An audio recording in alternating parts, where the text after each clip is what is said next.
Assalamualaikum warahmatullahi wabarakatuh. Selamat pagi, salam sejahtera bagi kita semua. Sebelumnya perkenalkan, saya Diah Nuraini dari Akuntansi Bisnis Digital 4B dari jurusan Ekonomi dan Bisnis Politeknik Negeri Lampung. Dalam kesempatan kali ini, saya akan menjelaskan salah satu materi dari mata kuliah Akuntansi Manajemen, yaitu Pengantar Akuntansi Manajemen. Berikut ini saya tampilkan apa saja yang akan kita bahas dalam materi pengantar akuntansi manajemen atau akuntansi manajerial ini. Yang pertama adalah pengertian akuntansi manajerial. Yang kedua, perbedaan akuntansi manajerial dan akuntansi keuangan. Yang ketiga, fokus akuntansi manajerial terkini.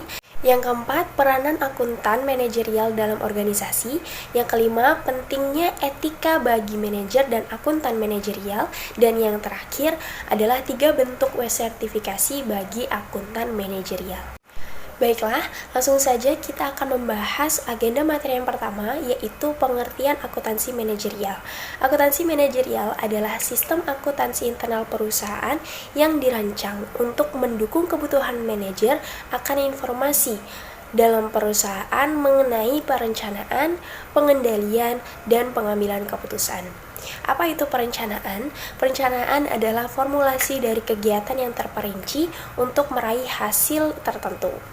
Selanjutnya, pengendalian adalah kegiatan pengawasan dari penerapan sebuah rencana, dan pengambilan keputusan adalah memilih di antara berbagai pilihan yang ada. Pembahasan selanjutnya adalah mengenai perbedaan antara akuntansi manajerial dan akuntansi keuangan. Perbedaan yang pertama adalah di mana akuntansi manajerial ditujukan untuk pengguna internal, sedangkan akuntansi keuangan ditujukan untuk pengguna eksternal. Siapa saja pengguna internal itu? Pengguna internal bisa saja manajer, direktur dalam suatu perusahaan. Sedangkan pengguna eksternal, pengguna yang di luar dari perusahaan tersebut seperti customer, kreditur, debitur, dan lainnya. Selanjutnya, dalam pembuatan laporan di akuntansi manajerial tidak ada aturan yang mengikat, sedangkan di akuntansi keuangan harus mengikuti aturan yang ada seperti GAAP dan aturan SEC. Lalu berikutnya, akuntansi manajerial lebih bersifat subjektif dan lebih luas di berbagai disiplin ilmu, sedangkan akuntansi keuangan lebih bersifat objektif. Lalu ada penekanan pada masa depan. Akuntansi manajerial ini memang lebih menekankan pada penyediaan informasi di masa-masa yang akan datang, yang diperlukan sebagai proses perencanaan dan pengambilan keputusan perusahaan. Lalu, sedangkan akuntansi keuangan lebih bersifat historis, karena akuntansi keuangan ini mencatat dan melaporkan kejadian-kejadian yang sudah terjadi sebelumnya. Perbedaan selanjutnya yaitu akuntansi manajerial mampu menggunakan informasi kinerja, keuangan maupun non-keuangan, dan secara terperinci. Sedangkan akuntansi keuangan menampilkan informasi perusahaan secara keseluruhan dan lebih mandiri. Setelah mengetahui perbedaan akuntansi manajerial dan akuntansi keuangan, kita akan lanjut untuk membahas mengenai fokus akuntansi manajerial terkini. Yang pertama, akuntansi manajerial terfokus pada nilai pelanggan, total quality management, dan persaingan berbasis waktu. Hal ini direalisasikan melalui pendekatan activity based costing, di mana pendekatan ini lebih terperinci dalam menentukan biaya barang dan jasa. ABC ini juga meningkatkan keakuratan perhitungan biaya dengan menekankan pada biaya dari banyak aktivitas atau tugas yang harus dilakukan untuk memproduksi sebuah produk. Lalu yang kedua, informasi tentang aktivitas-aktivitas rantai nilai dan pengorbanan pelanggan seperti biaya setelah pembelian, lalu dikumpulkan dan dibuat tersedia. Apa itu rantai nilai? Rantai nilai adalah sekumpulan aktivitas yang diperlukan untuk merancang, mengembangkan, memproduksi, memasarkan, dan mengirimkan produk atau jasa, juga penyediaan layanan dukungan bagi pelanggan. Lalu yang ketiga adalah activity based management, yaitu tanggal inovatif utama atas permintaan untuk informasi akuntansi manajerial yang lebih akurat dan relevan. Dan yang keempat yaitu posisi strategis perusahaan, di mana sifat dari sistem informasi akuntansi manajerial ini dapat bergantung pada posisi strategis perusahaan. Apa saja posisi strategis perusahaan tersebut? Ada 3. yaitu strategi kepemimpinan biaya, strategi diferensiasi produk, dan land accounting. Baiklah, itulah tadi beberapa fokus terkini dalam akuntansi manajerial. Lalu kita akan membahas tentang peranan akuntan manajerial dalam sebuah organisasi. Yang pertama, akuntan manajerial bertanggung jawab untuk mengidentifikasi, menganalisis, mengumpulkan, mengukur, menginterpretasikan, dan mengomunikasikan suatu informasi. Yang kedua, akuntansi manajerial harus bersifat sensitif atas kebutuhan manajer akan informasi. Dan yang terakhir, akuntan manajerial melayani sebagai anggota staf dari organisasi dan siap untuk menjadi tim dari manajemen.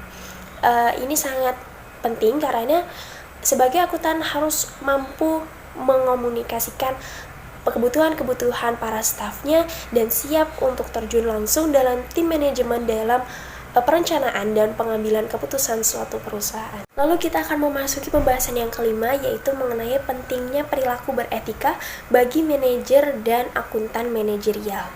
Rasa beretika yang kuat diperlukan untuk menolak usaha-usaha yang dapat mengubah informasi ekonomi dan menyajikan gambaran yang bukan sebenarnya. Apa saja sih etika-etika yang harus ditaati oleh manajer dan akuntan manajerial? Etika-etika tersebut tersaji dalam Institute of Management Accountants atau IMA yang menyajikan panduan terkait standar etis yang harus ditaati oleh para akuntan manajerial. Dan standar etis tersebut yang pertama adalah kompetensi. Kompetensi dilakukan dengan menjaga kompetensi profesionalitas yang memadai dan melaksanakan tugas-tugas profesional sesuai dengan hukum, peraturan, dan standar teknis yang berlaku. Yang kedua adalah kerahasiaan, yaitu menahan diri untuk tidak mengungkapkan informasi yang menjadi rahasia kecuali diizinkan oleh hukum.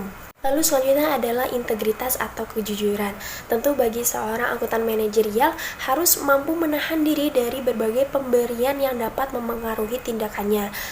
Menahan diri dari keterlibatan aktivitas yang dapat merugikan profesinya dan menghindarkan diri dari konflik-konflik kepentingan dan mengingatkan semua profesi tentang potensi konflik tersebut. Dan perilaku etis yang terakhir yang harus ditaati adalah objektivitas, di mana seorang akuntan harus mampu mengomunikasikan segala informasi secara adil dan objektif, mengungkapkan semua informasi yang relevan yang dapat mempengaruhi pengambilan keputusan oleh manajemen tersebut.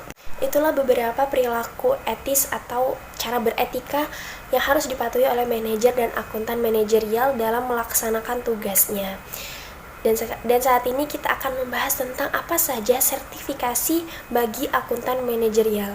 Terdapat 3 sertifikasi. Yang pertama yaitu Certificate of Management Accountant yang diperuntukkan untuk akuntan manajerial yang telah dinyatakan lulus dalam kualifikasi ujian dan persyaratan-persyaratan tertentu. Yang kedua adalah Certificate of Public Accountant, di mana sertifikasi ini adalah sertifikasi yang paling tertua dan terkenal, diperuntukkan untuk para akuntan yang membuka praktik akuntan publik. Dan sertifikasi yang terakhir adalah sertifikasi yang diperuntukkan untuk auditor terkenal yang sudah lulus dalam ujian komprehensif, yaitu Certificate of Internal Auditing.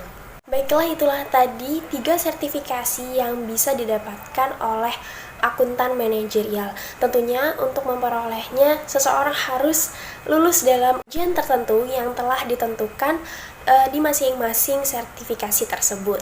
Baiklah teman-teman, setelah kita mengetahui 3 sertifikasi yang telah kita bahas barusan, itu menjadi pembahasan terakhir pada materi pengantar akuntansi manajerial kali ini.